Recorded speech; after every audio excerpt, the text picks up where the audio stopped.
We are extremely fortunate to have Professor Amit Bhaduri here to deliver the valedictory session, the last session of the summer school. And let me briefly introduce, all of you know his work, and several speakers made references to his work in the last 6 days. Professor Bhaduri, in terms of his academic credentials, he did his PhD from University of Cambridge in the late 60s. And he has taught for the most part of his career at Jawaharlal Nehru University. He was a professor of economics. But he has also held various positions in multiple foreign universities. And he still is affiliated with the University of Pavia, I think, in Italy. He spent some of his time every year at Pavia. In terms of his academic research, the famous 1973 piece that Mohan referred to, that made a huge impact on Indian literature, also the mode of production debate in agriculture. Apart from his influence on work on agrarian structure and agrarian studies, his main area of focus has been macroeconomics, and he's written textbook. A lot of people have learned their macroeconomics through Professor Bhaduri's textbook. But he has written several seminal research articles and books in the area of macroeconomics. And after the crisis, he has written 3-4 very, very important pieces that some of you may have read already, but if not, you would read at some point. He's also unconventional in the sense that he has done a lot of work in history. So it's not just economics, but he's also focused on history, and he's located himself somewhere on the edges. One of his books is titled that precisely, Between Economics and History. So this is his research kind of output. He's definitely one of our foremost economists, especially in the critical tradition in the last 40 years. But he's also trained generations of students, economists like you. Is supervised many PhDs. He has taught many economic students. The discipline of economics as it has emerged in India would be very different if he was not part of the galaxy of economists that shaped it. Other than this, we asked him to talk about the prospects of the Indian economy during the era of globalization. He agreed to do so graciously, and we are truly lucky. He's been saying no to a lot of lectures. He instantly agreed to come for this lecture. And let us listen to Professor Bhaduri. Over to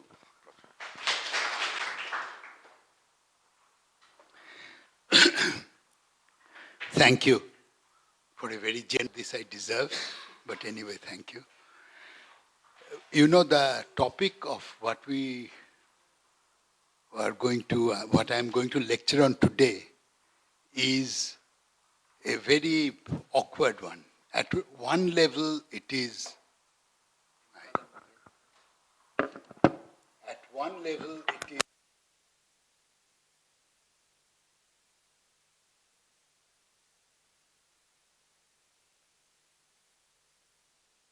society, and you are captive audience, you are forced to listen to it for 1 hour. At another level, it is extremely difficult because unlike physical sciences, we don't have repetition. It is not as if the earth goes around the sun and you can have a method of induction and you can say that, well, this is very likely with a high probability, this is what would happen. So in a certain way, it is also an extremely difficult thing to do because, what is the framework you use? There are so many small probability events, there are so many accidents, there are so many strange turns history can take. And so how do you look at the prospect of a country or an economy in the era of globalization? How do you look at globalization itself in terms of its future? So while I was thinking about how to think of a lecture which is about the prospects, which is sort of verges between journalism and economics in a certain sense, and politics. At the same time, it is something which you cannot avoid. You base your notion as a citizen, your notion as a teacher, your notion as a student, your notion as anybody, as a politician, everything you have to do with some idea of what the future would hold. And for this reason, I think to a certain extent it is not totally bad to have an informed guess. And the informed guess has two components. One was Vamsi already talked about, and that is to learn something from history. To see history as one of the fixed points in the argument and what we can actually bring from history into predicting the future. Unless we understand the present and even more the past, we really cannot say anything about the future. And the second thing apart from history which is important is certain amount of analysis. Analysis, I don't mean just as a word, but I mean what you leave out of your, how to set up a framework to ask a question like this. What do you leave out and what do you bring into it? And partly being by training an economist and partly having an interest in history, I will put it in a way which is probably quite obvious to understand, but has implications which are probably not so obvious. So let me start. I think so far as, how many? You can take about an hour or longer. No, 1 hour would be more than enough. I think to begin with, let me start by saying that, if you think of vegetation, say vegetation here or vegetation anywhere else, vegetation changes with the climate. The vegetation which you see here would not be the vegetation which you see in Assam, right? In a certain way, this is also true of economics. The economic policy which you see changes with the climate. And what kind of climate is this? That is what in a certain way I'm going to discuss. And how is the climate likely to change? So if you like, this is a lecture on climate change, which I'm also going to talk about in the Bangalore Institute of Science, and float the scientists with a notion of climate change, which is a very different one. That is, it is a change of the climate which actually nurtures the kind of economic policy which comes with this. I mean, globalization changed the climate in a big way, and certain policies came with this, so on and so forth. Now, if you think of the climate, and if you think very, very broadly, very quickly, one of the things which, let us not go back too far back in history, but more or less, if you think of the time when modern macroeconomics started and when we started talking about economic policy and so on, the climate of that time was to a certain extent, after the deep depression, was two outstanding economists, not two outstanding, probably the two most important economists of the 20th century. One was John Maynard Keynes, and the other one was Mikhail Kalecki. Both of them independently discovered what is called the theory of demand and demand management as economic policy. Basically, what it says and what you read now in newspapers, I would keep it at a very general level, that's why I'm not going to use PowerPoint and so on. And it's the last lecture, so you should hopefully go back with some perspective. If you think of what it has been sufficiently vulgarized today to be simply put as a theory of stimulus package when you have a recession. That is what basically people say. That is what Keynes meant. You read any sort of newspaper, you read all the usual American economists and so on. This is what Keynes meant. Now, a theory is important because even its vulgarized form is the one which is the politics. And it is not something which is to be taken lightly because it is important to do that. But you see, what this theory did was to give something which is very often not talked about. What it did was to say that, if you really, suppose the state, through whatever method, through deficit financing, through borrowing from the market. We'll come to all that vaguely in later stage. But by some method, the state manages to do a lot of public investment, let's say, to stimulate the economy by putting in a lot of expenditure into it, a lot of money into it. Then something important will happen, and to the nature of capitalism. This would be a capitalism which to a large extent would be a capitalism of cooperation. Because you see, if you do, very simply, if you do a stimulus package and if it works, okay, you will have more employment, but you will also have more capacity utilization. You will have more profit. You are having 60% capacity utilization. Your machines were 60% used, or your capacity was 60% used. Now you will have 80% used. So you will have produced more goods. There will be demand, so you will be able to sell it. So there will be more profit. On the other hand, to produce 80% goods rather than 80% capacity rather than 60% capacity, you will also require not purely more overtime work, but usually, at least in traditional sense, you will require more employment and some more people employed. So you will have bigger wage bill and you will have bigger profit.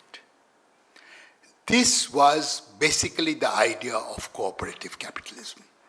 And the reason why Keynesianism, Keynes came from Cambridge, which was a privileged place, the center of economic theory of the time, and he certainly did not come to bury capitalism, he came to save it.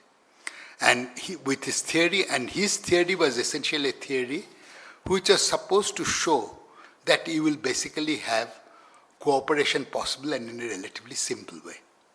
Kaletsky also did, at that level of simplicity at which we are talking about, Kaletsky also discovered something very similar, entirely on his own, that he also realized that, if you really can pump in a lot of demand into the economy in some form, it will be good for capitalists, it will be good for labor, it will create more profit, it will create more wage bill.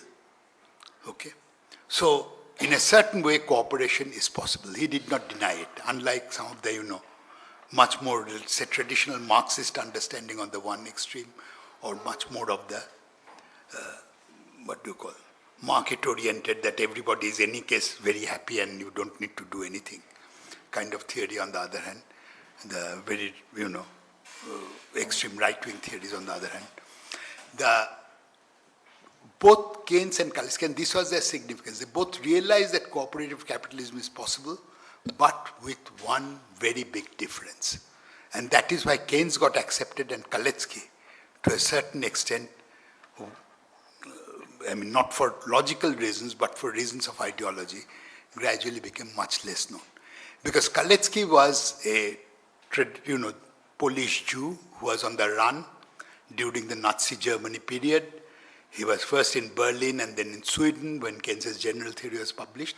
He had already published the first round of his results 3 years before Keynes. And he had seen this cooperation, but he realized something already. And he wrote about it within a few years. He said, yes, cooperation is possible and you can do it in a capitalist economy. But this kind of a climate is not possible to maintain because it will not be fragile, it will be very fragile. And why? He said, and this is for you to think about, he said, and this is not about Indian economy because Indian economy has a different structure. If we have time, we'll talk about it a little bit later. But he said that because you see, if you have continuous high employment, let's say full employment of labor, then basically labor's power will begin to increase. And capitalists or industrialists and employers are not only interested in profit, they are also interested in maintaining discipline. That is, workers will ask for higher wages, they will have more strikes, and this sort of things will not be acceptable. So in a certain way, capitalists will have to break this kind of cooperative capitalism, which actually is maintained by the state. Because in Keynes's theory, state is the referee. State is a kind of neutral player who will decide on public investment which will improve both. This will not be possible. And now you will see the first, if you read newspapers, Indian newspapers, you will see first connection. So he said, attack must have to come.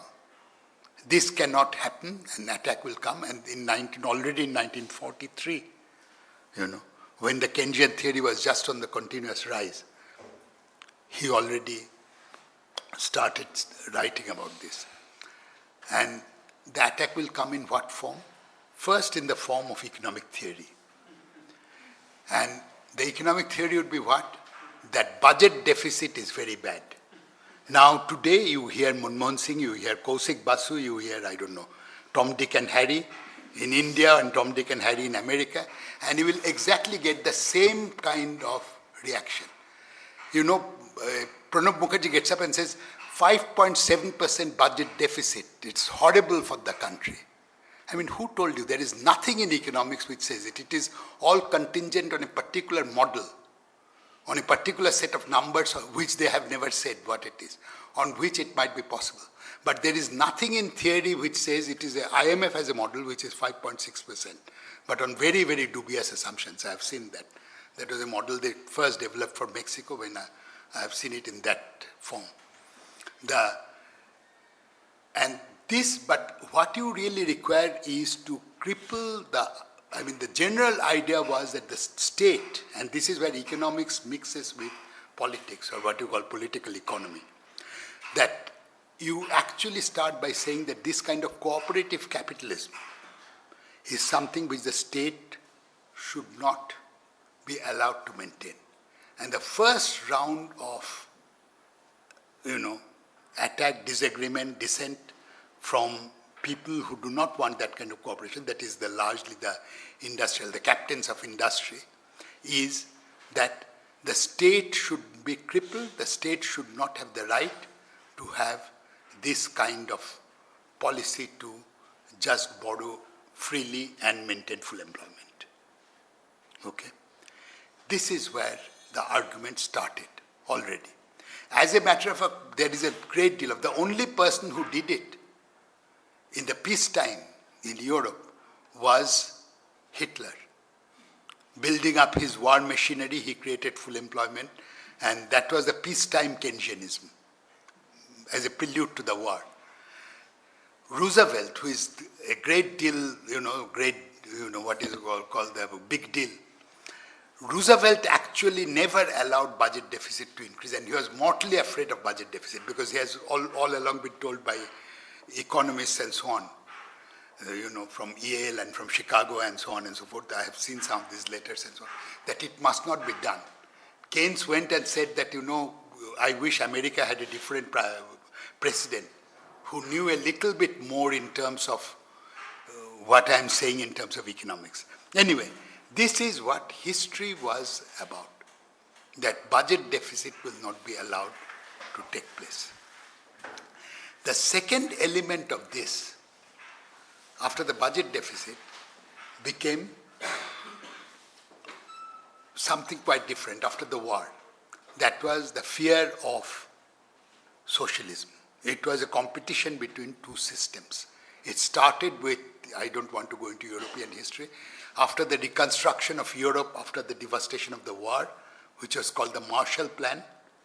Both the Marshall Plan and what followed in European capitalism at that time, or American capitalism, was largely a reaction to,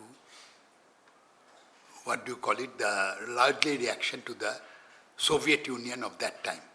Because you must remember that the Soviet Union did not have the Great Depression, maintained formally full employment, and to a certain extent they warded off much of the worst periods of, they fought Nazi Germany and so on, and they warded off much of the problems of what were the typical problems of capitalism of that time.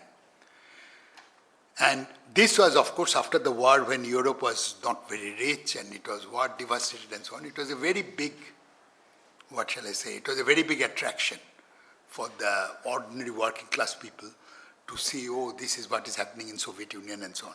Actually, many wrong things were also happening in Soviet Union. Stalin and so on, atrocious things were happening. But what mostly people saw, to a large extent was this economic competition between the two systems.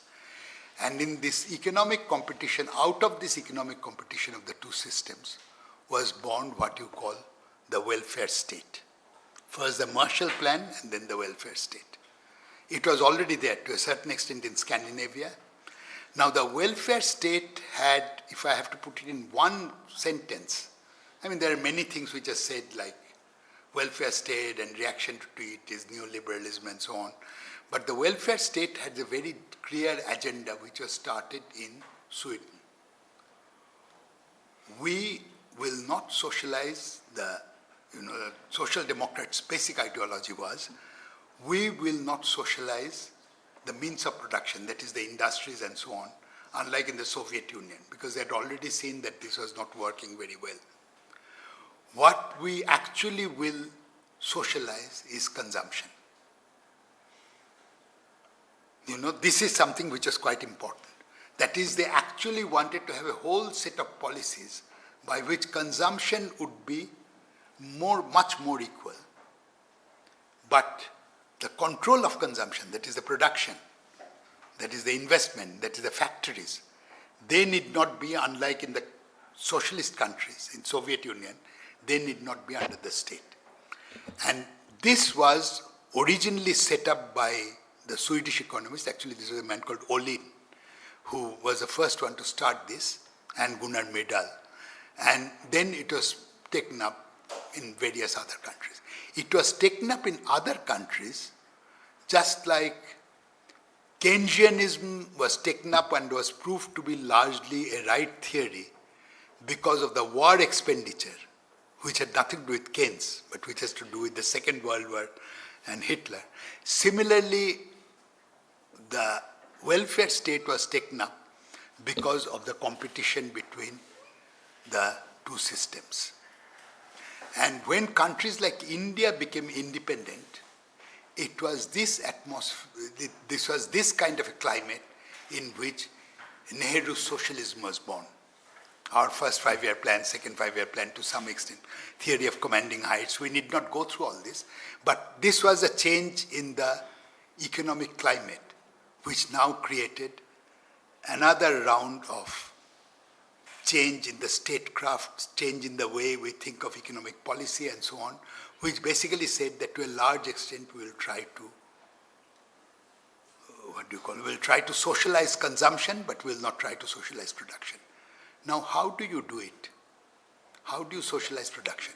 One is simply to say that I will give you higher wages. That's what we simply, and this will very soon go out of hand. It will lead to one of the interesting things which came out of the social democracies and which was taken up in the successful, so almost everywhere, except in the United States, which was the last one to really give in. And capitalism is much more entrenched ideology there.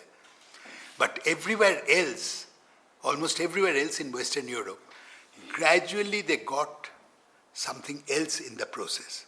They said socialization of consumption would happen by basically allowing education, health, and social security, the typical 3 major components of of welfare, largely would be the state would to a large extent provide.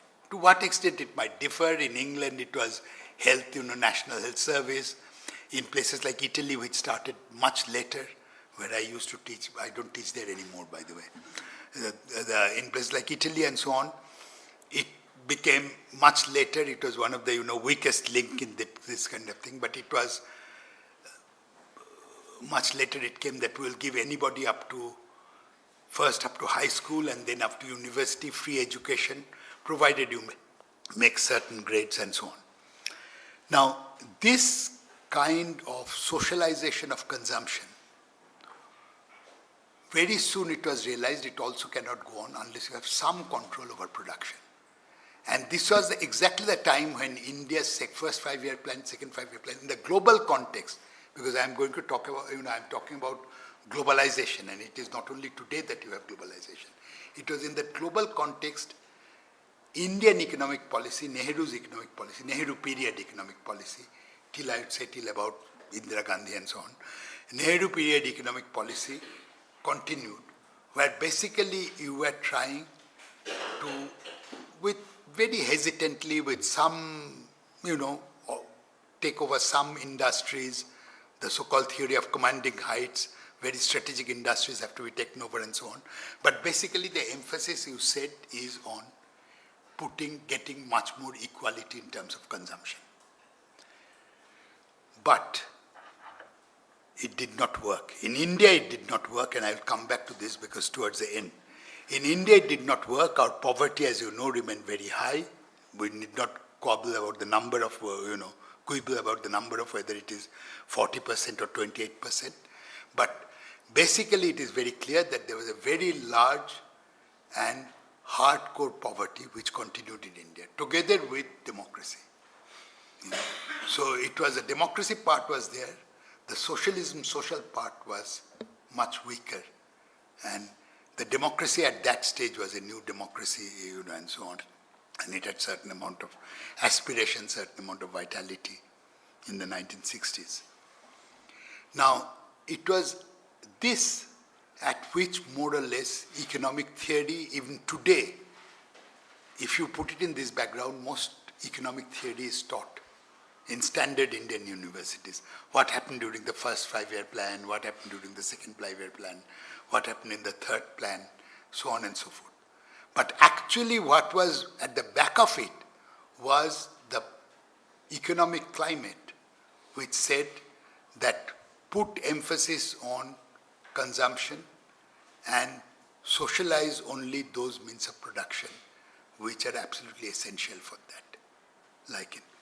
Now, this system of welfare state in Europe actually began running into problem on two reasons. I don't want to talk about Europe, but for two reasons it ran into problem.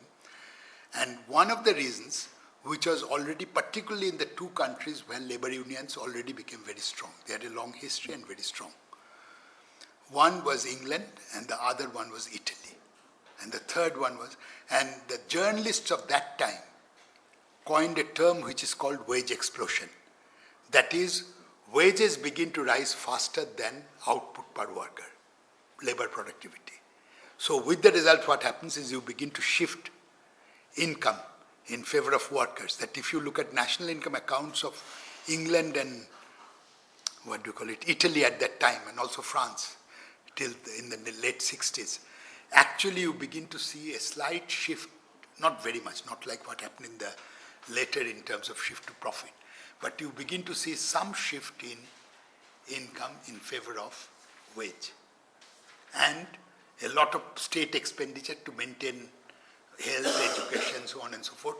And you had, this was possible, this power of labor to shift was possible because exactly like Kaletsky had predicted, or anybody with a political sense would have predicted, that full employment made it possible for labor to bargain much harder, in countries like Austria, in countries like Sweden, in countries like Norway, in countries like Germany, heavy metal workers in Germany and so on. Everywhere you had this shift and very powerful labor unions. With the result, you had what in shorthand today you call the beginning of neoliberalism. That is Margaret Thatcher in England and Ronald Reagan in the United States. I was a professor in the United States at that time. Exactly at that time, I came and I started teaching in California, in Stanford. It was at that time that you had this huge shift in, they had to create a new ideology, and the new ideology needed something much more than saying that deficit spending is bad. It actually started with three basic elements. If you take it out, three basic elements what it consisted of. The first one was, well, of course you make the state as, state expenditure as little as possible, except in defense. Of course, you cannot say in Reagan and so on, you do not. So you made state expenditure as little as possible, except for the defense of democracy, as they would say. The second one was you actually do deregulate. That is, you deregulate the markets so that, as Reagan used to say, the magic of the marketplace. So, some idea that demand and supply, what you read in textbook, there is a demand curve and there is a supply curve, and they would determine the price and the market would play, that sort of thing would go on. So the first one was the old idea that, state expenditure should be the lowest, so that the state sector role is the lowest. And you make it low in the following three fronts. First, you deregulate so that the state has much less power to regulate markets. Second, the state, it is largely privatized, so that the state does not directly control a big part of the economy. And the third is you deregulation, privatization, and a minimalist state expenditure, in all areas. This, more or less, was the program which both Reagan and Margaret Thatcher, in a big way, started with. Now, there is a word which is very often now used as a fashionable word by the postmodernists and so on, and also by historians. It's not narrative. That there are unintended effects of history. But there is this poet, T.S. Eliot, old-time poet, who had a beautiful beautiful line, which said that history has many cunning passages. And I'll come to this. That is, you think that history is, this is my favorite, that history is going in one direction, but actually it is moving in another direction. When Khrushchev was saying that, we are actually, really we are almost on the point of overtaking capitalism, exactly then Soviet economy has started moving in the opposite direction. That is the cunning passage of history. Similarly, when Reagan and, the neoliberalism of deregulation had one particular element which I don't think was foreseen. Now some of these archive materials are available. At least that's what my American historian friends and economic historian friends say. That Reagan was quite clear that if we start this Star War, this big program on defense shields in the air and so on, in the atmosphere, we would basically make Soviet Union so dependent on its defense expenditure that they will find it very difficult to continue. Actually, there are two of Reagan's advisors who said this. And this did happen to the Soviet Union. It was one of the causes of the, problem with Soviet Union. Because Soviet Union was a full employment economy. This is a little bit of macroeconomics. Was a full employment economy. Defense expenditure there means you shift. Full employment, however badly, however, little it produced and so on, that is not the issue. But in an economy like that, when you try to shift resources to produce military expenditure, actually it becomes a dead burden. If you have an economy which is not at full employment, like most capitalist economies, where there is a certain degree of excess capacity, certain degree of unemployment, certain degree of, when you increase expenditure up to a large point, the slack is taken. That is, after all, Keynes. The slack is taken by the demand created, is taken by utilizing the slack, both of employment and of capacity. And this was actually told by one of Reagan's advisors to Reagan, that Soviet Union would have a much lower ability to. What it created in the process was a shift. You see, Reagan, Thatcher, and so on. If you are talking in terms of clarity of ideas and clarity of theory, Reagan, Thatcher, and what you call the first generation of neoliberals, even I would say Milton Friedman, if you read their writings, Freedom to Choose, the first generation of this kind of, extreme liberal, or whatever you call it, right-wing views, neoliberal views, this was actually saying that the investment climate, how do we maintain demand? We basically will have to change the investment climate by making it pro-capitalist. What you were asking the state to do will be done by investment. That is, rather than the welfare state, which was largely wage-led and with high, welfare expenditure, you will not now have a private profit-led growth. That is, you will create the atmosphere which is private profit-led. Okay? And this is where neoliberalism wanted state to be minimal. This is where neoliberalism wanted all the profitable business to be with the, what do you call it, with the private capitalists and so on. But what they did not see in the process, that this profit-led growth also created to a large extent the deregulation of the capital market, the so-called financialization of globalization. You see, to a certain extent, when you talk of globalization, you talk about free trade, you talk about WTO, level playing field. Even this, that foreign investors should have the same facilities as the domestic investors, clause 3 of the WTO, that basically this sort of thing was all meant for the real economy, for production. In the process of deregulation of capital markets and flexible exchange rates and so on, what started happening was a completely different force which was not foreseen. I don't think at least there is no evidence that they foresaw it, by the first generation of neoliberal theorizers and politicians, that basically you are creating also tremendous ability for finance capital to do its job.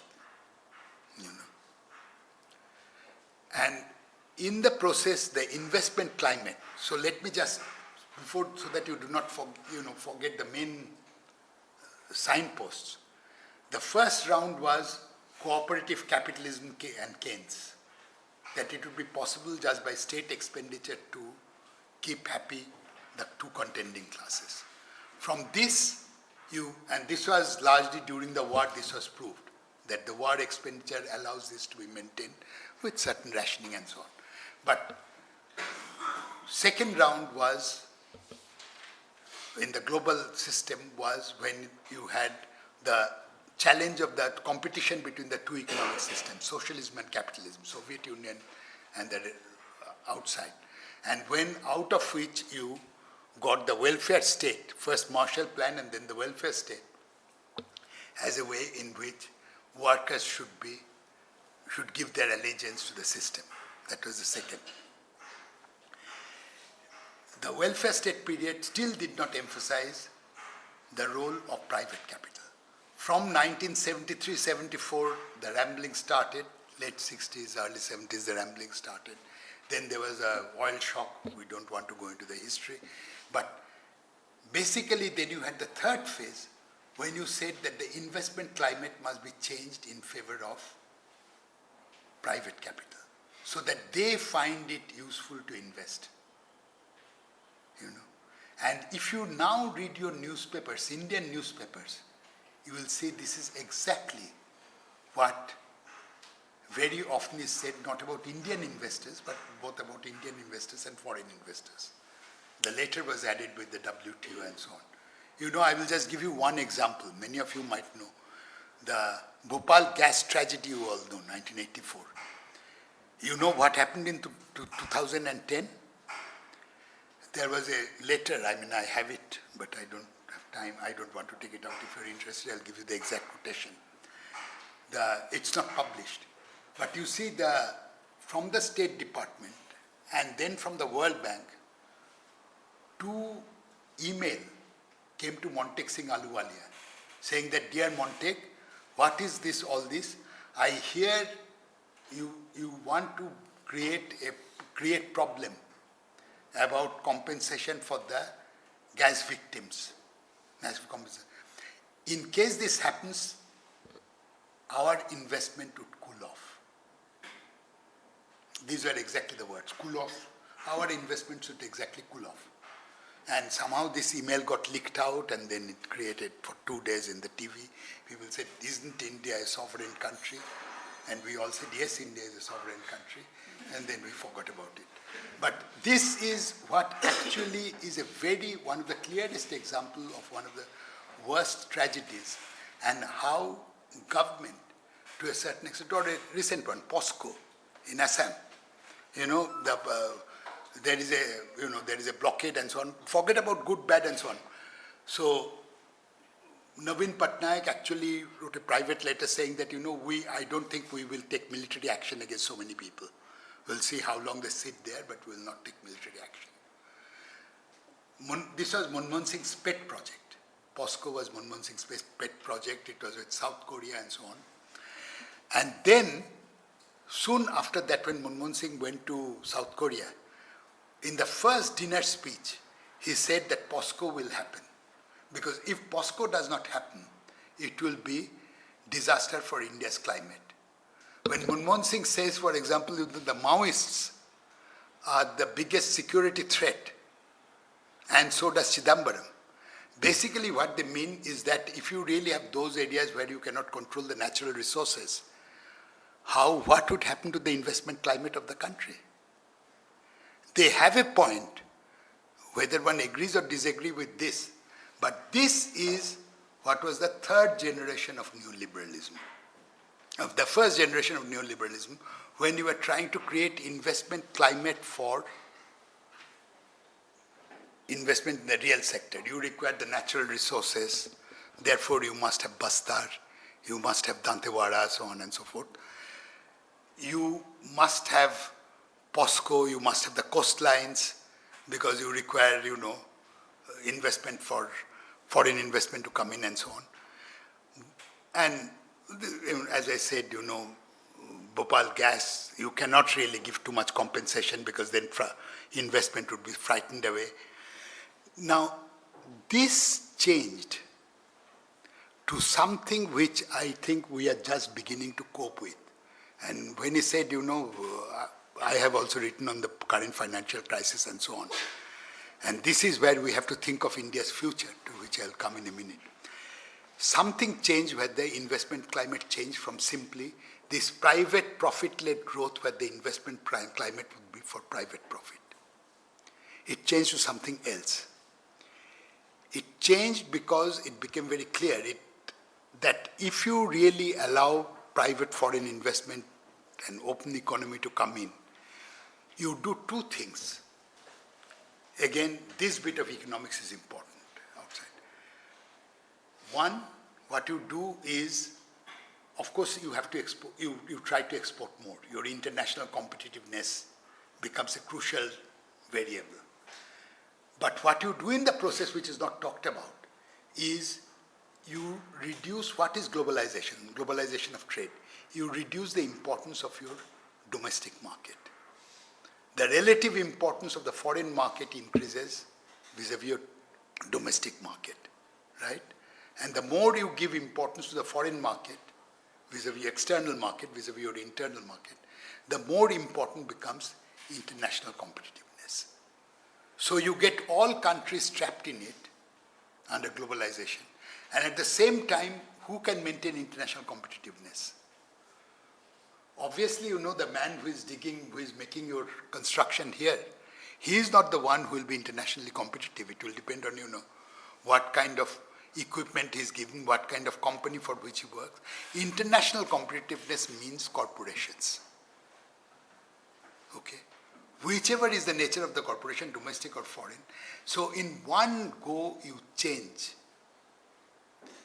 the main player from being not only simply domestic market, but most of the domestic producers, small producers, whether in agriculture or in industry, are far less important as for your international competitiveness than your corporations. And there comes a second unit. How do you maintain their competitiveness? By giving them more or less at a very much lower than market price, you give them free land in the name of SAYS, you give them free water in the name of Singur.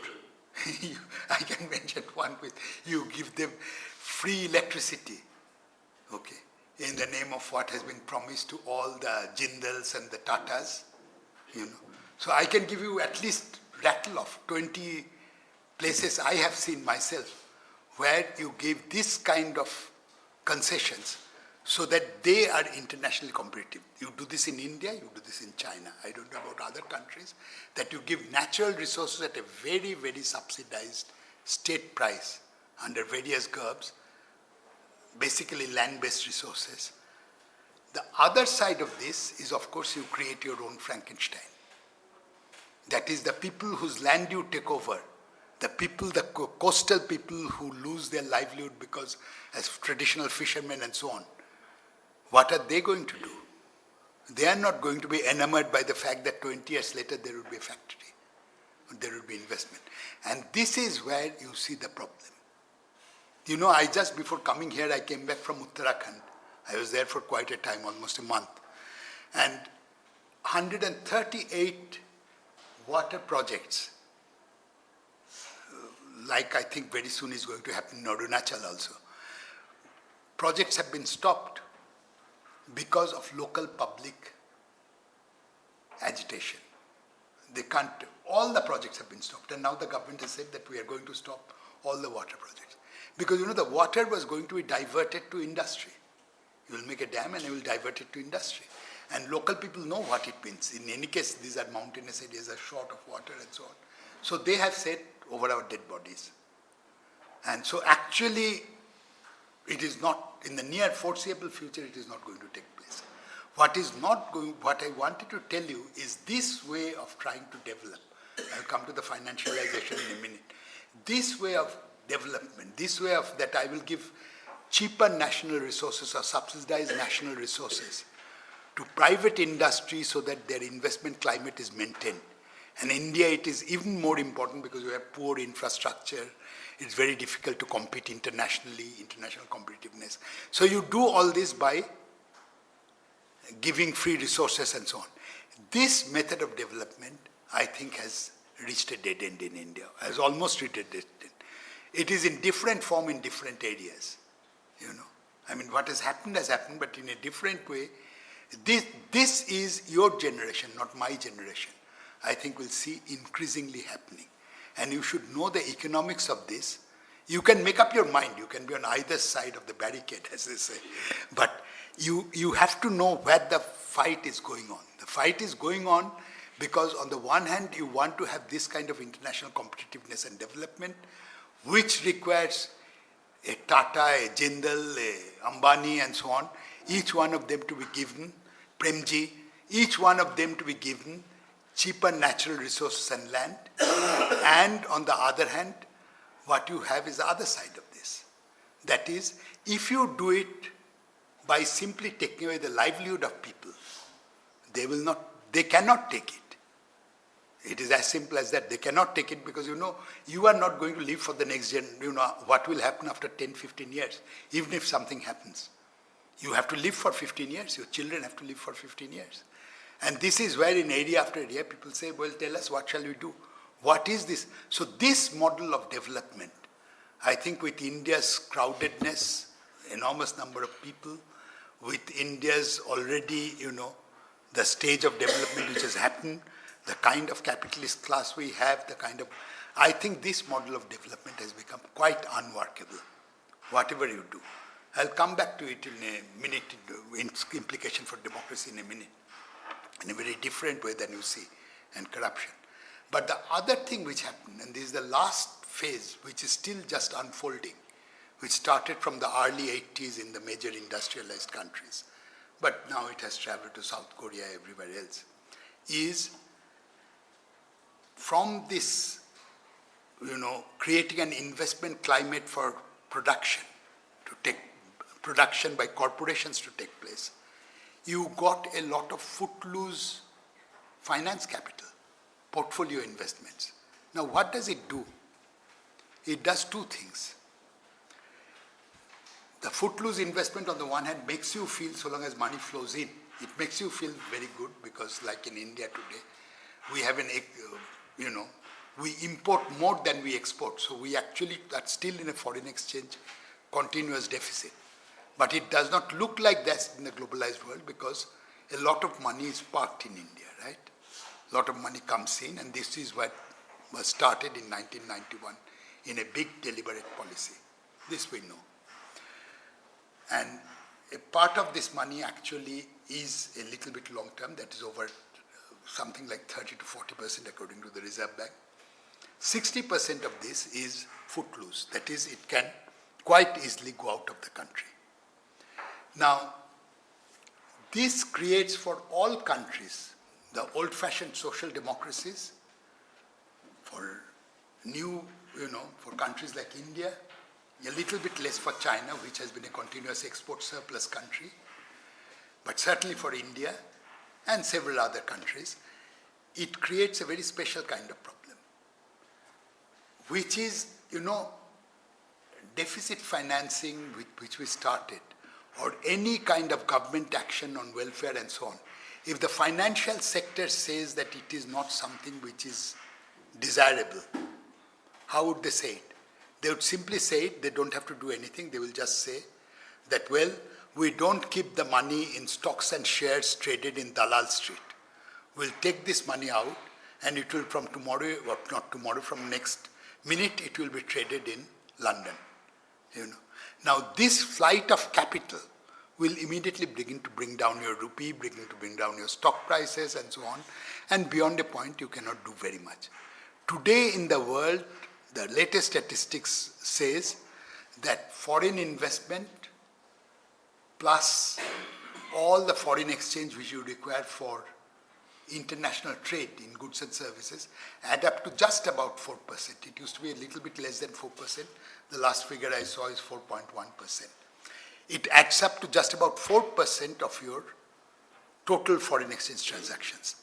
96% of the world's transactions in foreign exchange are in stocks and shares and in foreign, trading, hedging, so on and so forth, where really the financial system starts.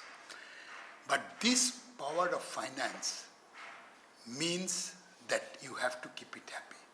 And it means two very different things in developed countries and in developing countries. In developed countries, it means that you have to, in some way, you have to keep finance happy. The latest concrete case is Greece. You have to really, or even in America, if you look at this chap, Obama in 2008, what did they do? They basically saved the banks. They saved the Goldman Sachs, And then they said that, when investment climate picks up, now you can see the connection. When investment climate picks up, when they want to lend, they will lend. So the banks begin to call the shots. The banks get into the crisis, the banks are made liquid by a big amount of injection, and now you say that when the investment climate picks up, rather than the old-fashioned way that the government in a big way will do public investment itself, creating its own financial mechanism and so on, you let private finance do the mechanism, and this is the same thing which the German banks have done in Greece, and exactly the same thing which they're doing in, which Germany wants to do in Greece and probably a little bit later in Ireland, so on and so forth. Now, this, in developing countries, it has meant something quite interesting. And it is just, I would say it is just not even 1.5 year old. What has happened in developing countries is you actually have now no longer, originally it used to be the IMF and the World Bank who actually gave it is not that they gave a lot of money to India, they didn't. In the last 10, 15 years, very little money actually. India is not a traditionally indebted country anymore in that sense. It's a false notion of a kind of traditional left. But they were extremely important for a different reason. That is, they rated the investment climate. They used to say that, in this country corruption is high, in this country corruption is low, in this country there is too much of red tapeism, in this country it is market friendly. They have various kinds of reports and so on, and these reports would simply tell you, that what is the investment climate about. They will give you a rating. I was in Brazil, in one of the last meetings of their central bank, like our Reserve Bank. And somebody from Venezuela, which is a very left-wing country, one of their economists came after the lecture and asked me, but Professor, can you tell me, he was a very simple man, I think he was from the party, Chavez's party, not an economist. But he said, can you tell me, we have oil. I mean, this is more or less exactly, I'm translating from Spanish, but that we have oil, we have educated people, we have a big coast, why is it that we get CCC rating from the IMF? Continuously, why is it that the IMF never says that, to him, what could I say? I said, I think IMF does not like your president very much. This was a conversation, I mean, I'm not exaggerating at all. This was a conversation which took place in Brazil Central Bank after a lecture like this. I mean, that was a lecture to the central bank employees. But anyway, there was a lecture after this, that this conversation took place. And this is the name of the game. You see, it used to be for developing countries. I mean, Argentina even today has a CCB rating because Argentina told IMF to go to hell.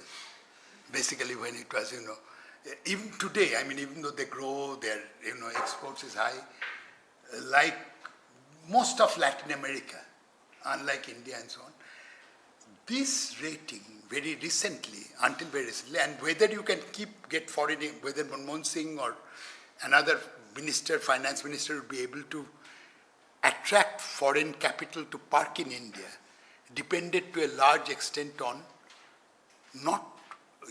and your stock market health, to a large extent dependent on getting a good cheat from the IMF. And every finance minister, whether it is Congress party or it is BJP, knows this. When there was a, fiscal responsibility and management act of 2003, no political party from right to left, that is from BJP to CPM, opposed it. Because they all knew that if you want to get foreign investment, you have to have a good foreign rating, and the foreign rating would be given by the World Bank. And this is what gives the power to Manmohan Singh, this is what gives the power to Montek Singh. And when their power goes, this will exactly be somebody else who would do the same thing. Because it is the global system in which they are working. But in the last 6 months to a year, you see new things. You saw that Standard and Poor did a little bit of rating down, and immediately this man, Pranab Mukherjee, reacted and they said, you see what has changed, and this is for the first time, that now the rating is being given by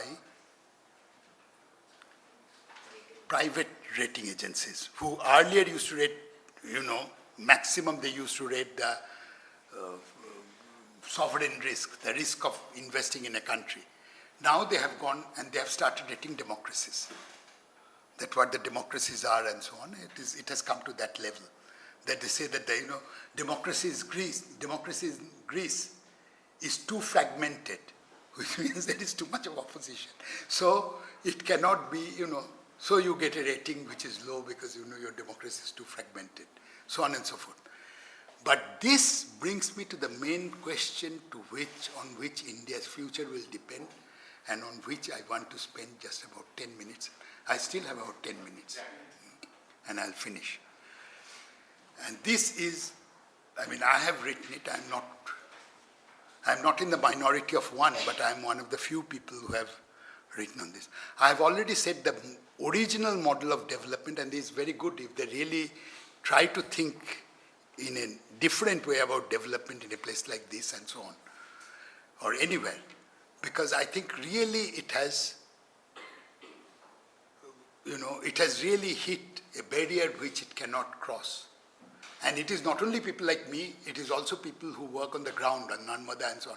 People like Medha Patkar, who have seen it. If you see, you will see an article in the APW, which Medha Patkar and I wrote together, on what cannot work and what can probably work with it.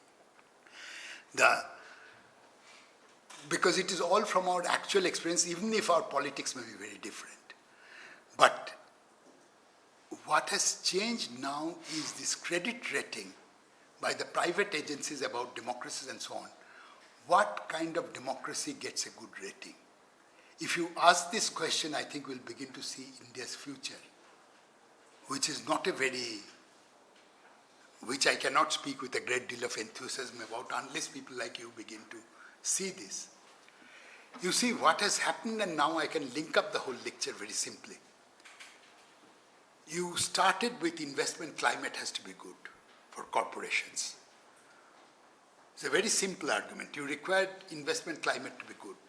Good investment climate in a poor country like India with poor infrastructure, blah, blah, and all the rest of it, basically required that the only way in which countries like India and China can make their corporate sector strong is by giving a lot of natural resources at a highly subsidized price.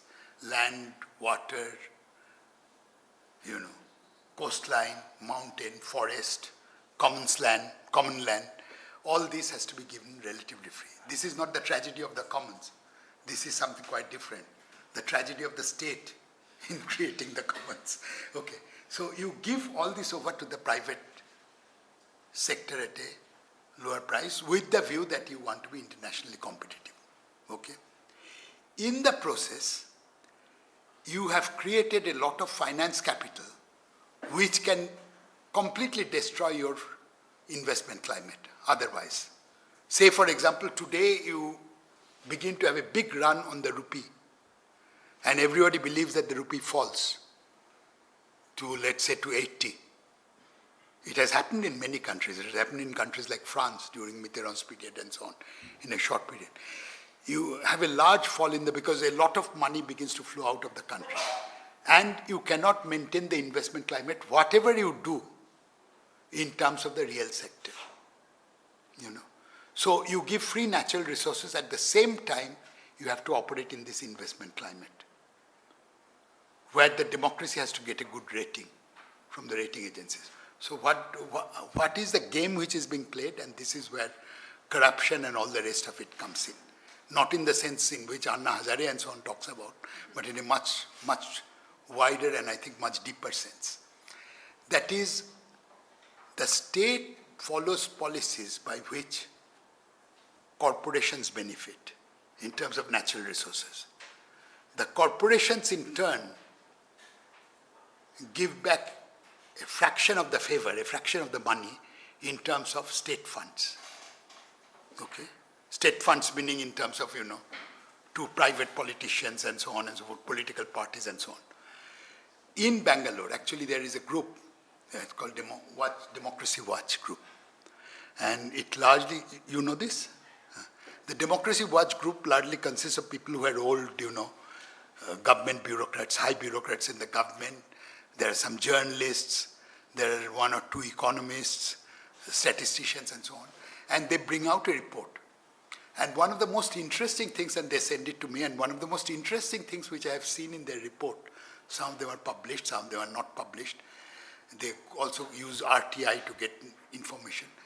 You may or may not know that the average expenditure for an MP's election today is 8 crores of rupees. Okay, this is the average. You are in Bangalore and you know Reddy brothers and so on, I don't have to talk about it. You also know that the two major political parties, that is Congress and BJP, which one of them, at least in the present context, in some way would be in power. The average expenditure per candidate they have is 40 crores of rupees per individual. Okay? So you spend 40 crores. I mean, I'm not here talking about, much of this money comes, politicians get the money. Anna Hazare group talks about private corruption, which is important, but this is a minor part of the whole thing. The major part of the whole thing is, apart from the money which they take out, they keep in various forms, so on and so forth, the money which they put back, what does it do to our democracy? It prices out people like you and me from, let's say, very simply put, fighting an election. The latest round of figures shows that it is somewhere between 5 to 10 crores, depending on the state, in panchayat elections. So if you want to fight a panchayat election, this kind of money is coming into democratic politics In America and so on, I mean, forget about other countries. In India, this kind of money is coming into electoral politics to what in economist jargon you will say, to price out ordinary citizens out of the democratic process. That is what it amounts to. That is, if I want to do, I mean, I can very easily do politics today, but I'll have to join either BJP or Congress. And it is with their funds that I will be in the politics and so on. And then I'll be compromised in every way in which that money is spent on me, not only as a person, but also in terms of the politics and so on. But this kind of democracy, which on the surface would look like a democracy of adult franchise and, one person, one adult, one vote and so on, would actually basically mean you will really have a very selective democracy of very many people. In earlier times when democracy first started and when Marx believed that democracy would not work originally, I mean, if democracy works, then it will be socialism because people will want socialism. And if democracy, otherwise capitalists will sabotage democracy. At the first round, what they had is property qualification all over Europe. That you had to have a certain amount of property to be able to vote, throughout till about the early 19th century, except in Scandinavia and except in England. Everywhere you require this. You have a much worse system towards which Indian democracy is evolving because of this model which requires under globalization corporate-led growth. If this model continues, at least for India I can tell you, it can only mean one of the two things. You can only have a democracy which is so selective and so small that it has already begun to happen. We all say, oh, politicians, let us not talk about them. I mean, when you talk to 1995, almost everybody, I mean, their credibility is virtually zero. And this is the consequence of a development model in a globalization, where actually you are not simply talking about the rate of growth. I am not interested whether the rate of growth is 6% or 8%. I am interested about also the polity, the society in which we live. And in that polity and society in which we live, you might still continue to have 8% growth, like you did in Brazil, without the poor. And most of this would still, it is not simply an inequality between the rich and the poor. It would be a polity that will support it, that will get a high credit rating from Standard & Poor.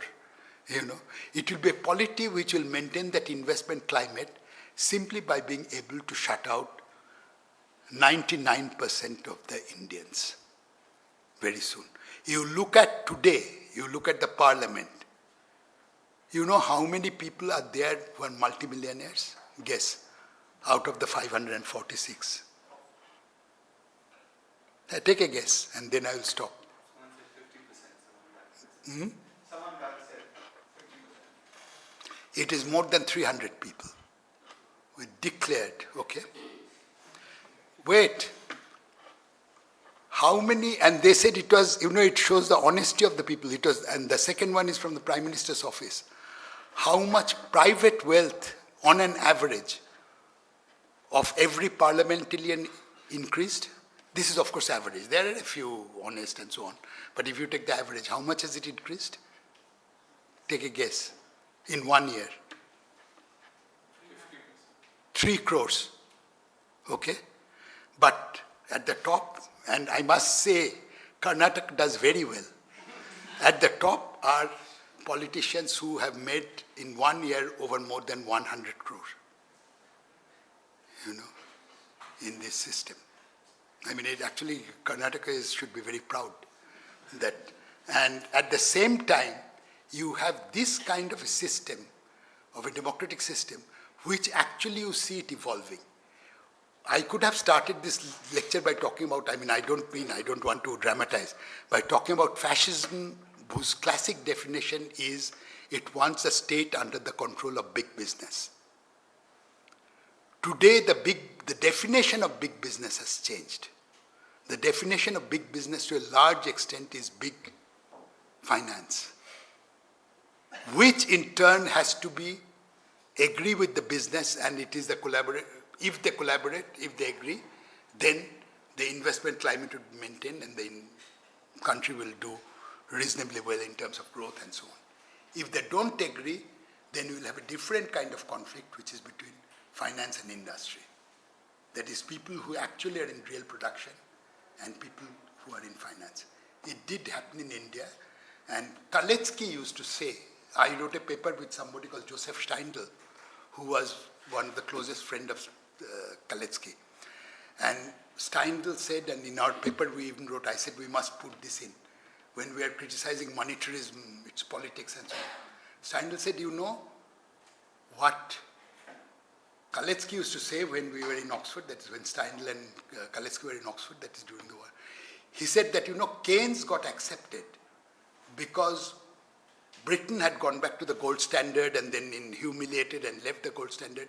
So the city, the financial sector was in total ruins. Its reputation was totally muck. A bit like what happened after 2007-8 about banks and so on. That, you know, Occupy Wall Street movement and so on of ordinary people. It was at that time that Keynes's theory became acceptable.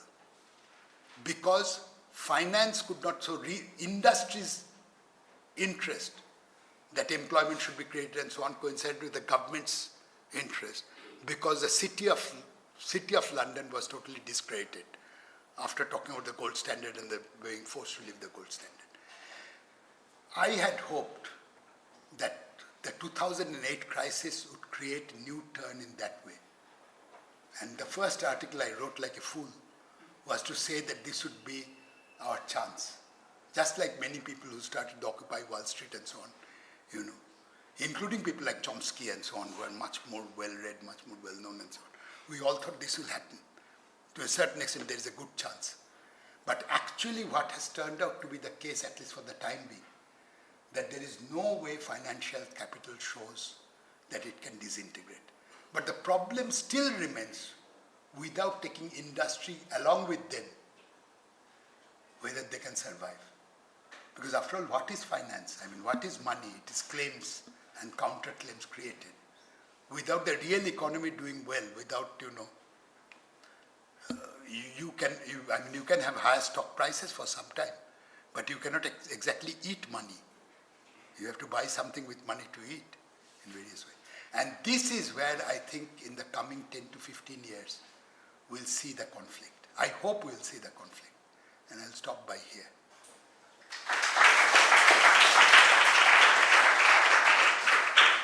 So, half an hour for questions. My name is Saswat Mishra. I'm a research scholar from IIT Kharagpur. Just 1 minute. I will, if you can give me a piece of paper. At all those places in Odisha. One of the displaced persons says, and I quote, kindly please hear to it. He says, no amount of money compensates land. We are farmers, we needed land, we need land, our sons need land. No compensation is good enough as it takes at least 2 generations to change one's own lifestyle and profession. I sold my land due to lure of cash and now I feel cheated. I was a king there, happy with my 3 acres of land, 10 cows, 2 tractors, and now I am on a verge of becoming a chaprasi on my own land, to be chaprasi in a steel plant which is to be built on my land. So I had asked you a similar question regarding the Adivasis law, the unjust Adivasi law 4 years back in Mumbai, and 4 years down the line, nothing has changed in terms of the implications, the process, the consequences of land acquisition. My question is it possible? Is it possible to get a sustained economic transition from agrarian to the modern sector, given that land acquisition is the major instrument and our country continues to follow the nefarious British legacy in terms of Land Acquisition Act, Forest Act, PESA, the list is endless. Thank you. Thank you. Can I take a few questions first? Next question. Done.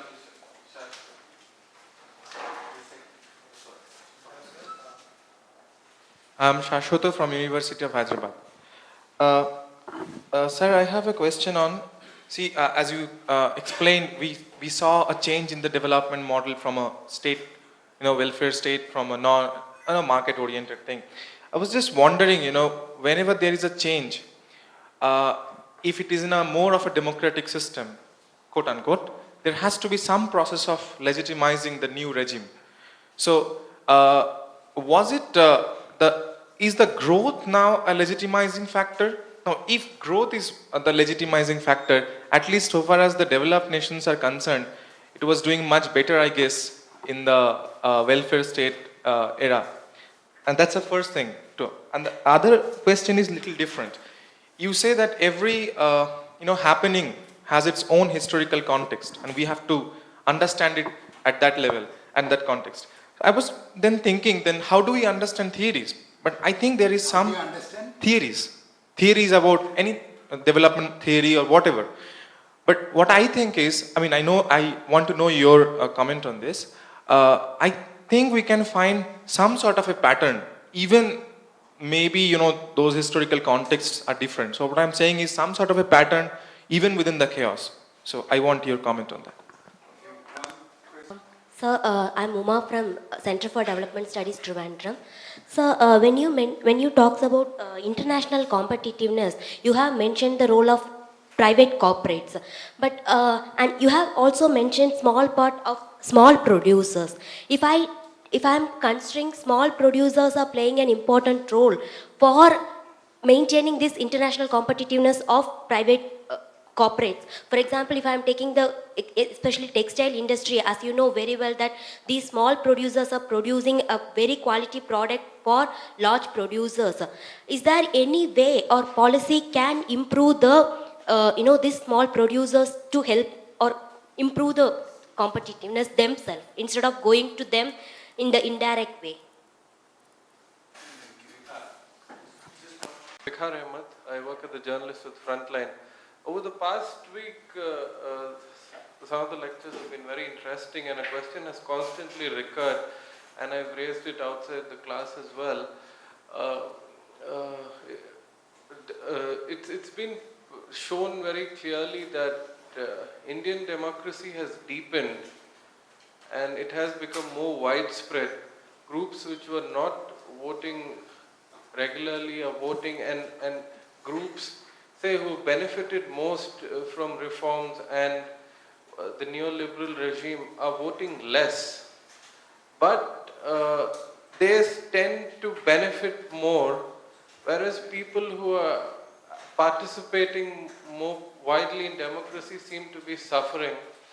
So, your response, is it a failure of Indian democracy as such? Maybe those four, and then we can come back for another set. More questions? Okay, so Chandan, and then there's one more. This refers to the last part of your talk, where you tried to say that the corporates have fine-tuned their control over the polity, and the rating system reflects that. And viewing the number of millionaires as an index of how increasingly the polity is being corporatized in the country. How? The polity is being corporatized. I was wondering if the link was too quick, because the corporates surely have control over organized lobbies, but the source of corruption seems to be less determinate and more scattered and fragmented at the constituency levels, MLAs after MLAs. People give money for campaign finance especially, without any guarantees of a favor later on. It's just in case, 1,50,000. That makes up the big part of the campaign funds. And even after the victory for favors, I don't think the corporates are knocking on the doors of MLAs as much as small-time traders, small-time players. So there's a mismatch to the levels of organized corporate control, but the source of corruption being far less corporate-driven. I don't even know what I'm getting at with this, but I'm wondering if corruption also needs to be seen as a more democratized process. Yeah. Maybe I'll ask. My question is actually the following: to what extent are we, in a real sense, dependent on foreign capital? I mean, in a sense, imagine that we had a crisis and there was a removal of capital. The rupee falls to 80. in some sense that, you shift to, just by the pure logic of international trade, you then, start moving into a current account surplus, or at least, not so much of a deficit. To what extent is it really a constraint of the imagination as opposed to a real constraint?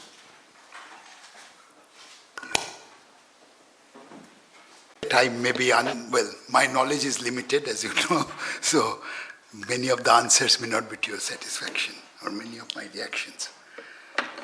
Well, the first issue about whether actually it is possible, I mean, this is something which has come back over and over again. I had I don't want to, when Singur started, I had the only time I had a big open public disagreement, and rather strong one, with Amartya Sen, was about, well, this is what happened in Western history and this is what must happen in countries like India. I mean, capitalist development, or whatever you call it, this kind of industrialization is the only thing which you can do. Before we jump to that kind of conclusion, I think you have to first think, I am not at all a romantic. I am not talking about, alternative model of development and so on at that level. But I think first you have to see again the context that it is the largest, as it is said, it's the largest democracy in the world. It's also the largest number of poor people in the world. And to what extent you can carry this combination together and transform it into a model of industrialization. I think you will begin to get the answer only if you put it in that context, and not in terms of what you see in textbooks on theory. Textbooks on theory are very clear, and the answer is very clear. I mean, not only in Arthur Lewis model, blah, blah, and so on, but it is also very clear that if you look at the international statistics, that on an average, if you shift one person from industry to agriculture, you roughly increase labor productivity between 3 to 4 times. Depending, some are 5 times, some are 2 times. That is, productivity in industry in today's prices and so on is 300, say approximately 300% more than in agriculture. So there is a compulsion that if you are talking about growth, legitimization apart, if you are talking about growth, that if you can change people to industry, you can displace 3 people and you will get still more or less the same value of output, roughly speaking. If you look at the Indian numbers, and I have looked at in 2 cases, one is a Jindal case in Dantewada and one is Singur in West Bengal. Actually the figures are quite striking, and something in Odisha. That figures are quite striking, that actually the displacement, immediate displacement, is in the ratio of something like 5 to 1. That is, for every job which you create in industry, you will immediately displace 5 people.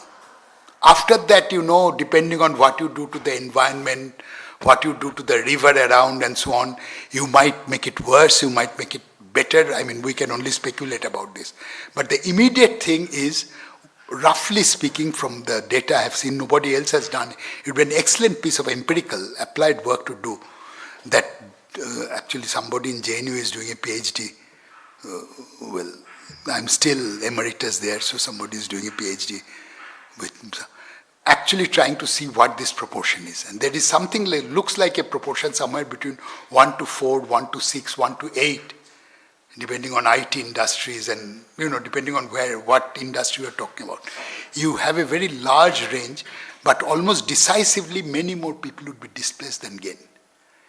In the Western civilization, in the Western model of industrialization, what we call the capitalist model of industrialization, historically speaking, this process was spread out in England, 150 years, approximately.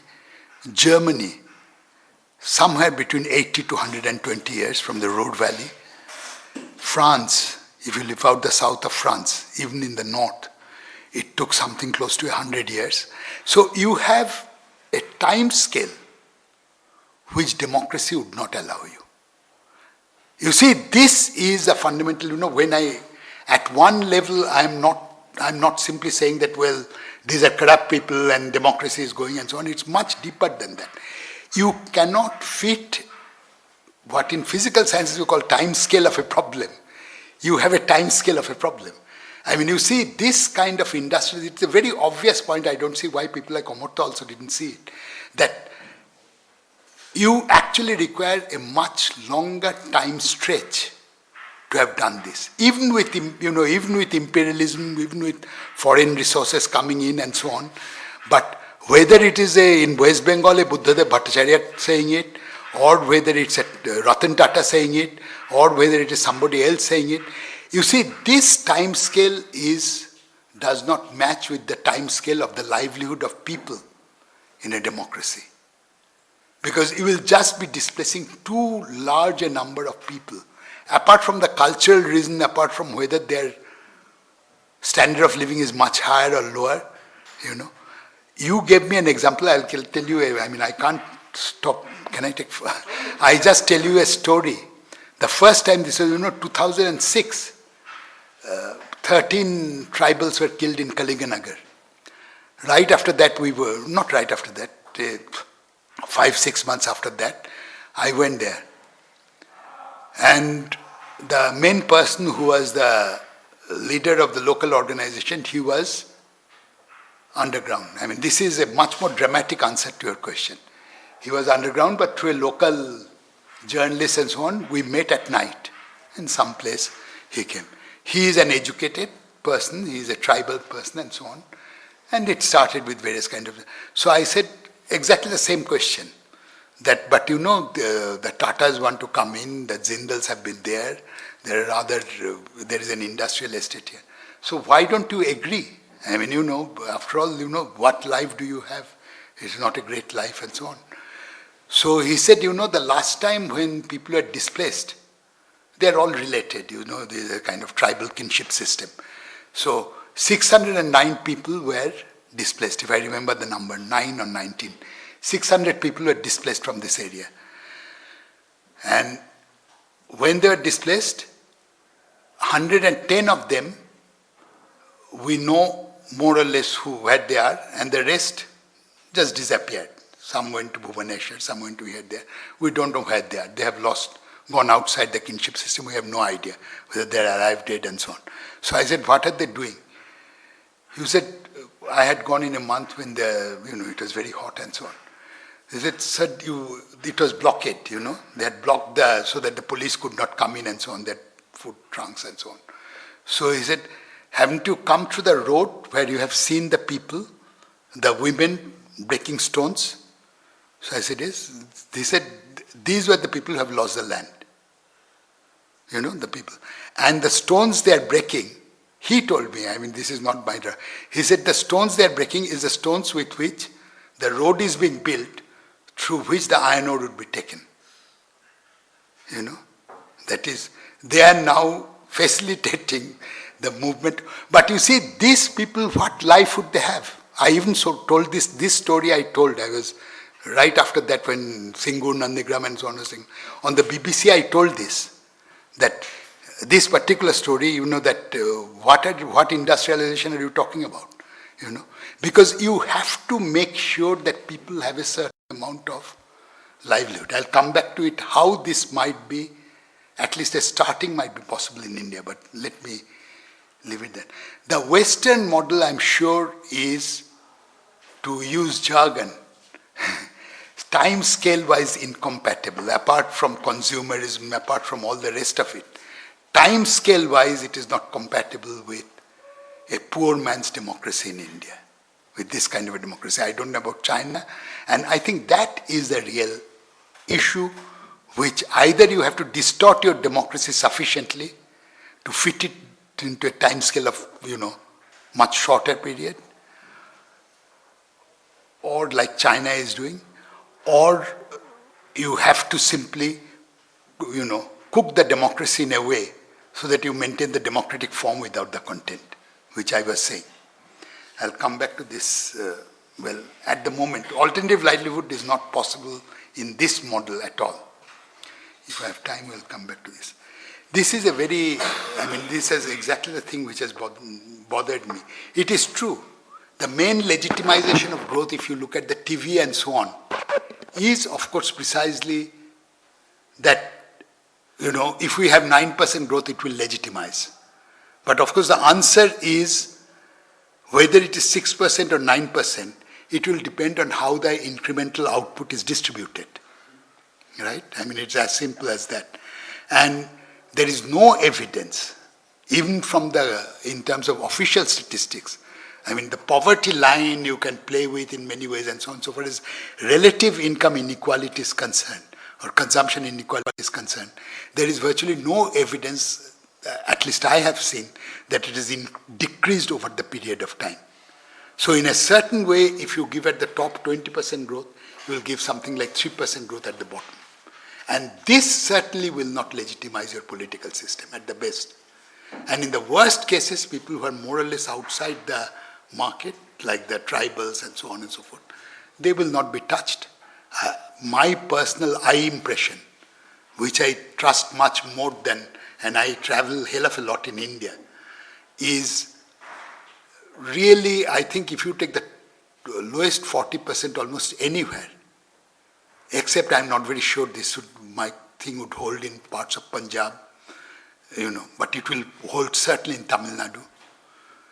From what I've seen in last time when I was here and I traveled in various parts of Karnataka, which was relatively speaking by Indian standard, had less of extreme poverty. But certainly the poorest people have not become better. In Uttarakhand and so on, which would be the lowest 4 deciles, 40% or so, certainly have not become very much better. You can play with the statistics, you can say 3% more, 2% less and so on, I'm not interested. But you really have not made any dent into them with a 20%, with a close to 10% growth and so on over the period. So legitimization of growth can work. Brazil, I think, has done much better with something like an average of 5 to 6% growth during the Lula period, because they did it in a much more direct way in northern Brazil and so on. But India has not done that. And I don't think, you can talk to the middle class about higher growth rate, but not to the ordinary people, that being a legitimization of the thing. Now, it is something which I think you asked, no, somebody else asked. Oh, you asked the question, who was it, that whether this is a comparable, development models are comparable or not. Yes. Well, we do theory precisely because we look for comparability, we look for pattern. If there is one simple, definition or whatever, shorthand description of what is theory, theory is really to look for what is comparable. It's much easier in a certain way to say what is not comparable. And I think what is comparable, I am comparing. As a matter of fact, if you say I am using the experience, but you see, you compare things by knowing the context in which you are comparing.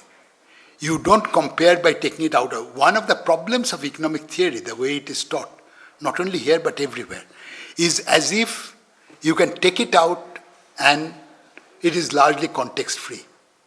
That this is the way industrialization will take place.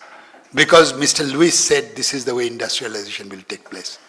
And people will get diverted. Or this is the way Harrison Todaro said that, and so on and so forth, the standard models and so on. Or this is the way Amit Bhaduri said semi-feudalism would work.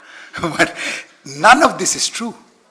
None of this is true unless you have put it in the limited context. It's like controlled experiment at the best.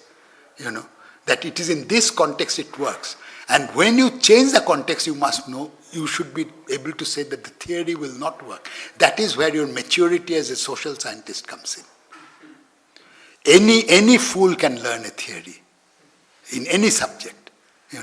What you cannot do is to say that, look, now the context is different. This is exactly what I was trying to say in the lecture. I may turn out to be wrong in 10 years' time. That this shift from real production to finance capital is a shift whose consequences we have not still understood. And this is the change in context. And I think theory is important, but so theory is important precisely because you put the theory in a context and you know your history sufficiently well to know that the context you believe has changed. And that is where the comparability of the theory becomes much more limited. It's like when water boils on one pressure and does not boil on another pressure. You know the context has changed. It is, I mean, this is a trivial thing, but it is something similar that you have to, that sensitivity to the context is precisely what modern model builders miss. Building model is a very good idea to make your ideas precise and so on. And it's a thing which I myself have spent a lifetime doing. But, I mean, I'm not justifying it, but I'm saying that this itself is not good enough unless you know in which context you are placing the model or not. This is as much true of the market as it is true of Marxism, as it is true of social democracy.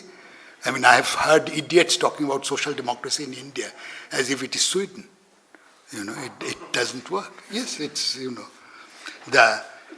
Now, the next question about supplies, international competitiveness, I think it is true that to a certain extent, I mean, to put it much more simply, don't the people who are subcontracted out benefit from if they're linked to the large corporations?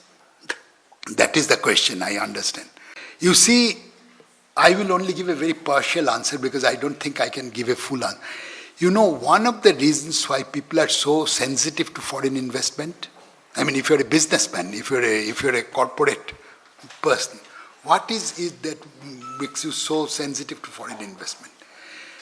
Not so much because of technology. These are all folklores. Because you could get that technology on license fee and so on, whatever you could get foreign investment. The real cutting edge, very often they would not give.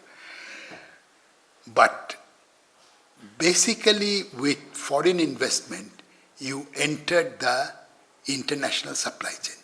The first country to have understood it was a very small country, but it was Singapore. That was its genius. And the other one was Hong Kong. You see, in various ways, I mean, after all, what did Singapore produce? If you ask, Singapore now has almost the income of Switzerland. What did Singapore produce? Nothing. But what is it that Singapore did? I mean, this is something which you cannot, just like you cannot repeat social democracy of Sweden in India, at least not in the foreseeable future. You cannot repeat Singapore's small city-state in India. I mean, that is not possible. But what Singapore was able to do was to realize that because of its geopolitics, because of its, many other factors, that it can actually be a critical point in the supply chain of international capital. Very early. Now, this is what most countries, this is what Thailand has tried to do with Japanese investment. This is the advantage which China had having Hong Kong. This was the importance of. Now, if you want to create a separate supply chain, if I understand your question, first there is a question of brand name. Again, to tell you a story, it was in Chennai, I think 2 years ago, that now they are trying to take over all and create 5-star hotels and so on, and take away the livelihood of the fishermen and so on. So somebody I know who is with the fishing community and trying to do what you are saying, they said, yes, we can produce better fish, but where would we sell? I think a better answer to your question, I will stop with this, is with an actual example. A scientist friend of mine who left, fought Panchayat election, won it, he was a scientist. He was with the National Institute of Science. And went back and he was in explosion chemistry, making dynamites and so on and so forth. So he went to his area and started making soaps and so on. And he said, well, let Hindustan Liver and so on come in. I would sell in the local market. And this is where this is partly my answer to what can be done to you. That made local soaps and so on. And he said, well, let Hindustan leather and so on come, but we will produce it cheaper. And we would not be able to sell in Mumbai and so on, but in the local area, let them compete. And actually he competed, His soap cost 6 and their soap cost around 18 or 20. And it was better packaged, the other one is better packaged, and this was a better soap.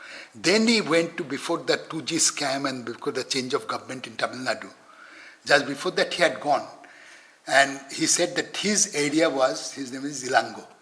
His area was a, Dr. Ilango, he's a PhD and so on. His area was about 40 kilometers from Chennai.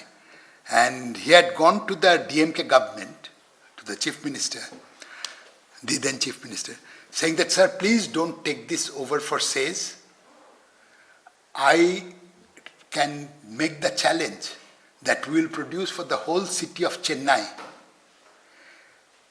the vegetables based on bio, without fertilizers and so on, in a simple way. And you can allow all this Reliance and everybody else to come in and make the thing. We will sell it cheaper. But please don't take over our thing.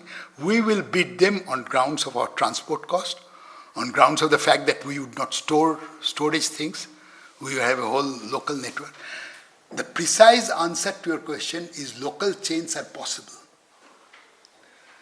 And rather than letting, millions of food grains rot, if you really create local chains of supply of that sort where the purchasing power today is, even without making big changes, I think this would be the first step. If I was doing planning in India, this is one of the, with the existing system, this is where I would start. Not with self-finance, not with any of these things. But this is where it's a very important thing. But you can't do it through large corporations for very many reasons, because the power is so much screwed against you, I think the basic thing would be not international competitiveness, but actually saying that domestic markets will compete. And there, actually, globalization is something which is not for you, but working against you. For obvious reasons, because the domestic market will be working for. Well, the other question, it's a very interesting question. I think it is yours. It is about democracy voting pattern. And it's yours. Yes. I have also seen Yogendra Yadav's data and so on. I have also seen and so on. I mean, everywhere rich people vote less. I make a very simple thing. And I don't want to advertise. One of the last popular books I wrote is for Penguin, which is called The Face You Were Afraid to See. And it has an introduction where I said, then when all you say about democracy and so on, then what does it all add up to? It adds up to something very simple, and we all know it in our bones. I will also vote in the next election, in spite of all that I have said about democracy. And the reason is, you vote out of anger. You don't vote out because you vote on a program. It is as, you vote because you are so, well, I was going to say bloody, but let me not. You are so disgusted with the party in power that you say anybody else is better. And this is how most democracies work now. But most democracies work at a level of standard of living where most people are not dying of starvation. But here also very poor people vote. And you go and talk to them. As I said, I just came back from Uttarakhand. Not a single person believes that it makes, believes that it makes at that level, in the village where I was staying and so on. Not a single person believes that it makes a difference whether it is BJP or Congress. But they will vote. And they will resist the local dam. They will resist the local dam because this is their bread and butter. They will not leave if the dam takes place and if the water gets diverted in that water scarce area. And they will vote to teach the party in power a lesson. The last one was too corrupt, we vote against them. Now they will be too corrupt, we will vote against them. And they will all play the same game. And they will all play the same game, not because I'll come to this later in a minute, corruption. Not because they're individually all more corrupt or less corrupt, I do not know, I don't care. But because it is a system we have been increasingly getting embroiled in and creating. This is my complaint, that we are creating, in which you cannot do this kind of politics staying outside this. I cannot. I virtually don't agree with anything. Many of the things which the Anna Hazare group says. But they were absolutely right that Anna Hazare, if he fights an election, he will lose. He does not have the minimum amount of money which he will have. Arvind cannot even, I don't think he will get his deposit returned. I know many of them quite well. Prashant is comes from a much better off family. So he might get his, but it will be a money game if you go into this kind of politics.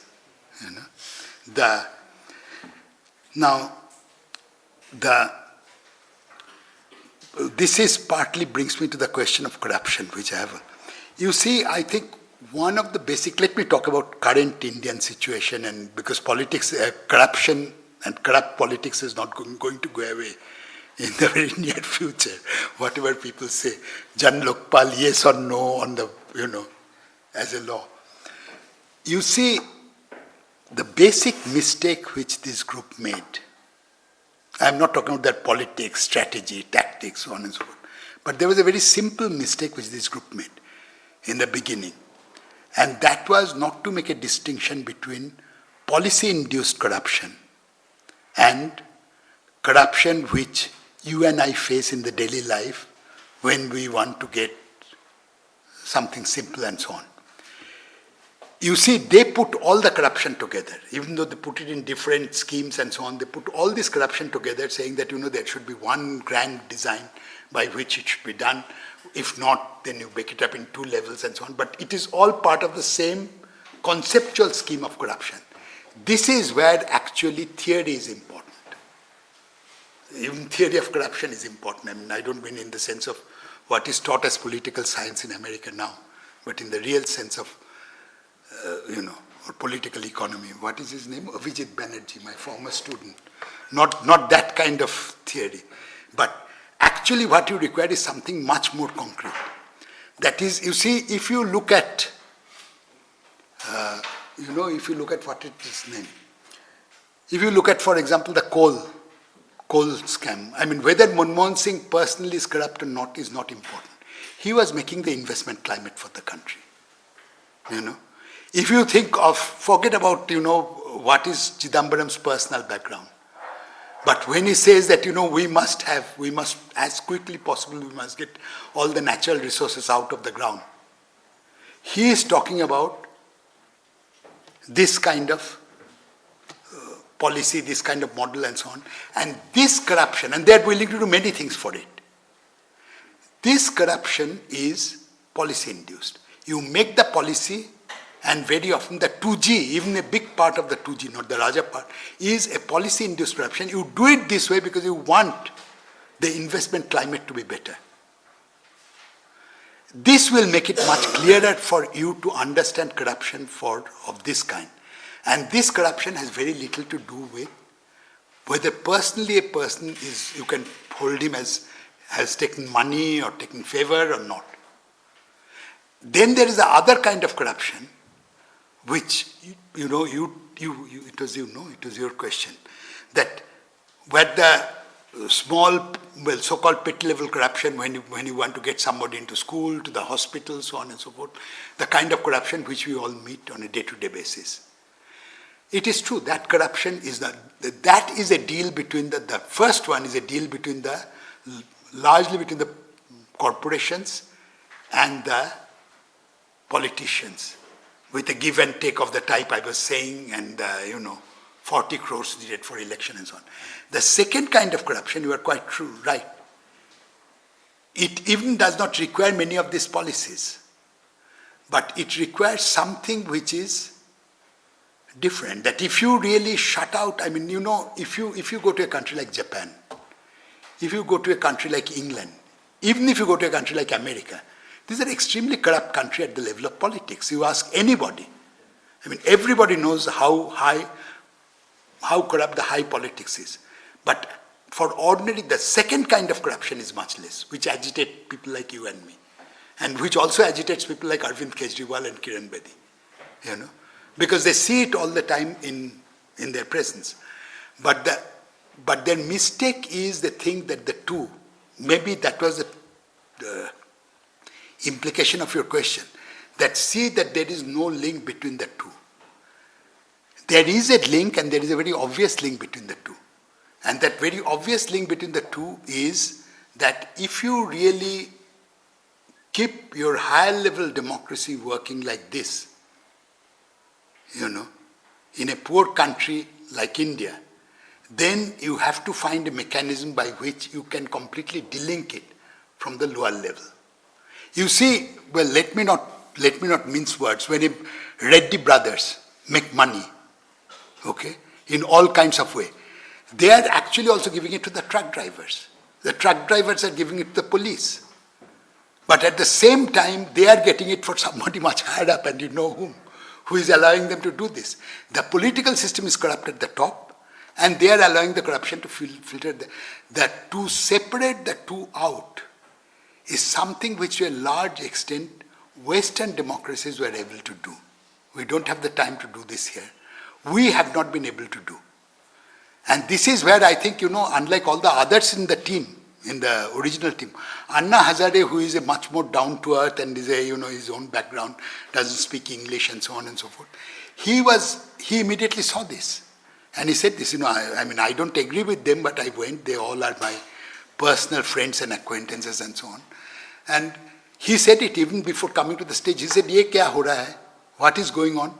Because people want to hear, if I go to put my child in a school, I will not have to pay money. These were his words, not on the stage but outside. I have to, if I want to put people in hospital, I have to give money. We must have something in the name of corruption, the kind of corruption you are talking about.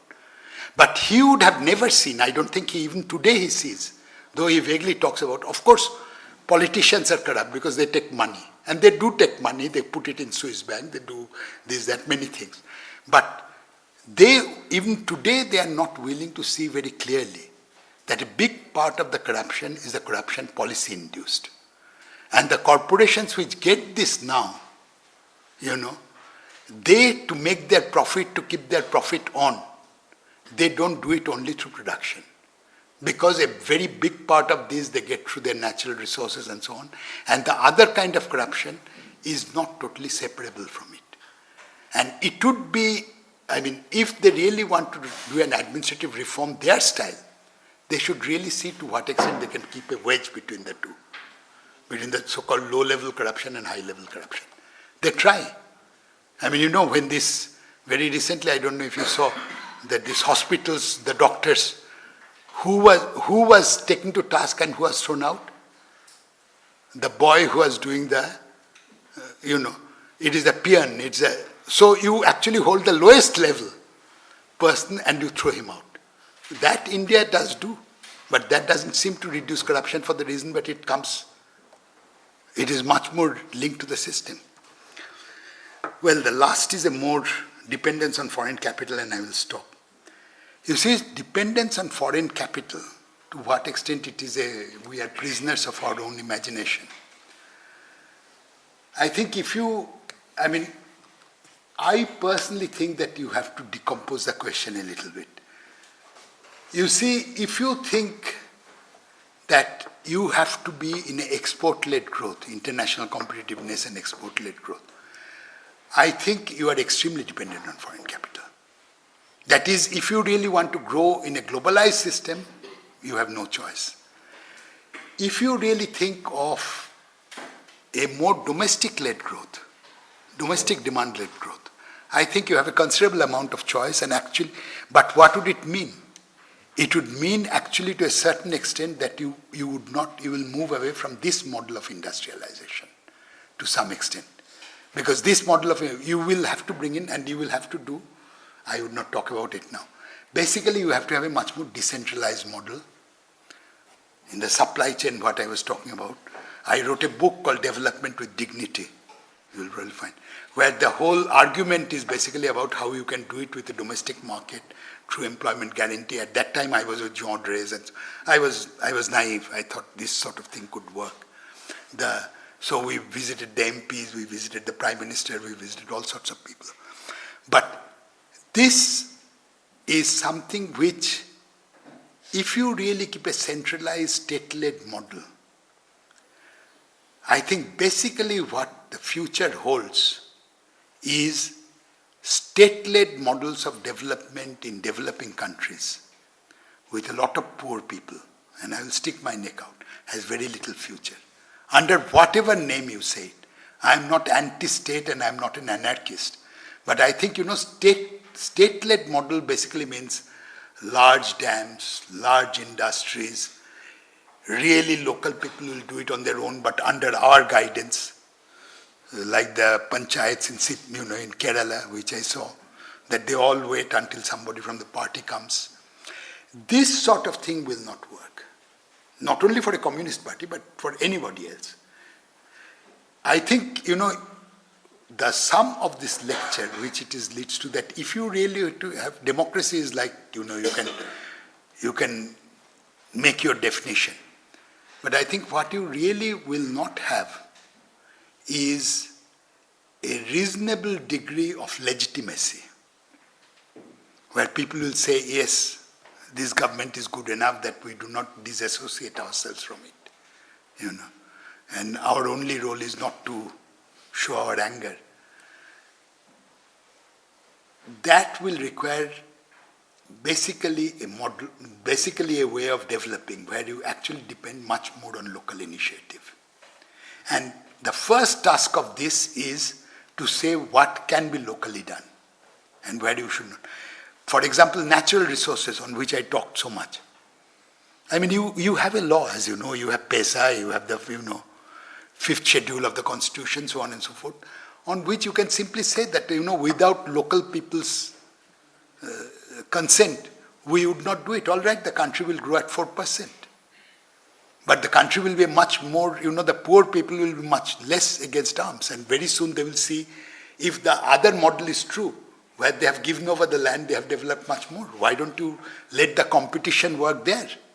Let the Tatas take over land where they, where they agree genuinely, and let them develop those areas and show, then people will find out. This is one way of dealing with natural resource. This is one way of dealing with employment. This is one way of dealing with supply chain. This is one way of creating capital. You do not have development. I mean, to answer the question of dependence on foreign capital depends on your notion of what is the development. It is as simple as that. And if that development is something which is different, you don't require so much of foreign capital. On that brilliant note, I think, we can start thinking about our notions of development. The summer school ends officially. Let us thank Professor Bhaduri.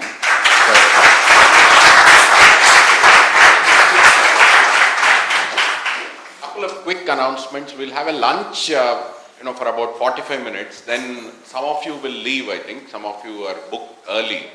But those of you who are staying back will come back here. We'll have a feedback session. Yeah, about half hour, 45 minutes.